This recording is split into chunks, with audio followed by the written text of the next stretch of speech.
Assalamualaikum warahmatullahi wabarakatuh. Selamat malam semuanya. Kembali lagi bersama saya Nohid.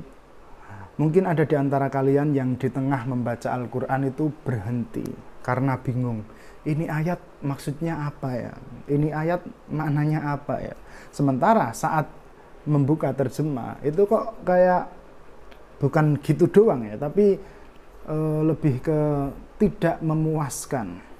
Saya bukan termasuk orang yang anti terjemah karena bagaimanapun terjemah itu juga merupakan sebuah karya yang harus diapresiasi dan ia juga bagian dari penafsiran Al-Quran, hanya saja dalam versi yang singkat.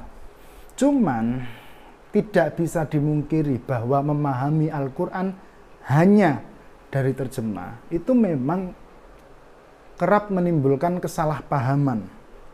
Karena bagaimanapun juga terjemah itu hanya, lagi-lagi hanya merupakan sebuah upaya untuk mengalihkan satu bahasa ke bahasa yang lain setekstual mungkin, dan itu tentu saja hanya dari satu sudut pandang, sehingga tidak bisa orang hanya bermodalkan terjemah lalu mengatakan bahwa itulah yang dikatakan Quran, itulah yang dimaksudkan Al-Quran, itulah yang ingin disampaikan oleh Allah. Atau mungkin ada di antara kalian yang di tengah membaca Al-Quran berhenti karena merasa aneh, merasa janggal. Misalnya Anda membaca ayat Alhamdulillahirabbil alamin. Di situ disebutkan nama, yang itu berarti sudut pandang ketiga. Kok tiba-tiba nantinya disebutkan iyyaka na'budu wa iyyaka nasta'in? Kok jadi sudut pandang kedua gitu? Atau misalnya lagi ada ayat mathaluhum kamathalil ladzi istauqada nara falamma adaa'at ma haulahu. Tunggal mufrad. Kok tiba-tiba jadinya dzahaballahu binurihim? Kok jadi plural? Kok jadi jamak? Atau mungkin di antara kalian ada yang di tengah membaca Al-Quran berhenti karena merasa kok ini nahwu sarofnya nggak sama dengan yang dulu saya pelajari di pesantren ya. Misalnya ada ayat di surah Al-Baqarah itu innalladzina amanu walladzina hadu wan nasara wassabiina man amana billah, dan seterusnya itu nggak masalah. Tapi ada di surah Al-Maidah itu innalladzina amanu walladzina hadu wassabiuna wan nasara. Kok jadi wassabiun, kok jadi rafa, padahal tadinya itu nasab. Atau mungkin ada di antara kalian yang di tengah membaca Al-Quran berhenti karena merasa ada sesuatu yang kontradiksi antara satu ayat dengan ayat yang lain. Misalnya ada ayat mengatakan innallaha la yaghfiru ayyushraka bihi wa yaghfiru ma duna dzalika liman yasha. Allah tidak mengampuni dosa syirik dan Allah mengampuni semua dosa selain syirik, terserah Allah gitu. Tapi di ayat yang lain kok ada innallaha yaghfiru dzunuba jami'a. Allah mengampuni semua dosa. Ini bagaimana? Nah, di sini saya akan merekomendasikan sebuah aplikasi yang insya Allah sangat membantu untuk menjawab kejanggalan-kejanggalan semacam itu tadi. Anda tinggal buka Play Store. Di kolom pencarian kita ketik Al-Bahith Al-Qur'ani. Nah, itu ada yang paling atas. Klik. Sekarang kita install. Ini ukurannya kecil jadi tidak besar. Ya kecil ya enggak besar. Selesai, kita buka. Dan inilah tampilannya. Jadi ini ada beberapa tafsir ya. Coba kita ketik kata alif lam mim misalnya. Yang Al-Baqarah 1 ya.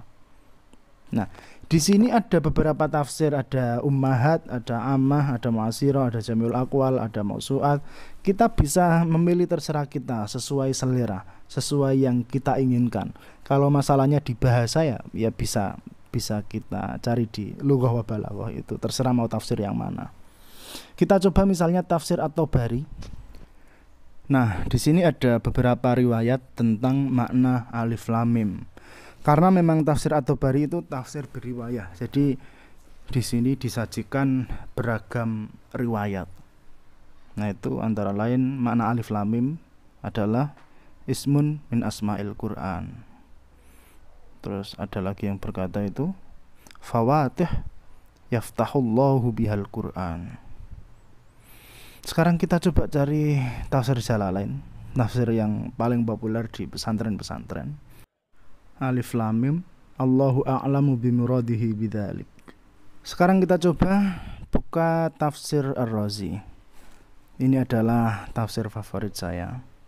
Nah, ini kan ada harokatnya. Jika Anda merasa terganggu dengan adanya harokat, itu yang ada tanda dhamma bagian bawah itu Anda klik saja.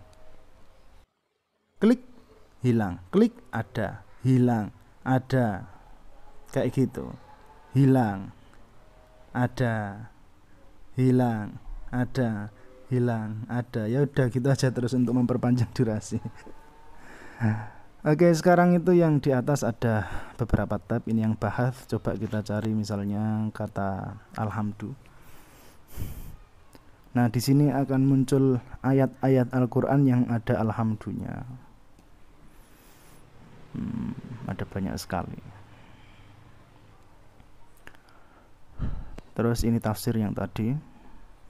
Terus ulum ini ada gharib wa ma'ani, ada i'rab wa lugha. Misalnya alif lam mim kita cari di Gharibul Quran ini. Nah, itu hasilnya. Coba al-i'rab al-muyassar. Kemudian di tab sebelahnya ada masahif. Ini misalnya mushaf al-Madinah. Seperti ini ada mushaf Madinah yang qadimah. Ada seperti ini. Ada Syu'bah an Asim. Seperti ini. Terus kolun. Seperti ini. Terus ini juga ada ma'ajim. Misalnya kita cari kata roib ya. Nah, itu ada mufradat. Mufradat al-fadhil Quran. Nah, ini roib itu maknanya apa? Jadi ini mufradat al-fadhil Quran. Ya, caranya mudah sekali seperti itu. Dan ini sangat recommended sekali, terutama bagi para pecinta Al-Quran, dan insya Allah sangat membantu dalam memahami Al-Quran. Demikian, mudah-mudahan bermanfaat. Jika Anda memiliki aplikasi semacam ini atau yang lebih baik dari ini, silakan share di kolom komentar. Wallahul muwaffiq ila aqwamit thoriq. Wassalamualaikum warahmatullahi wabarakatuh.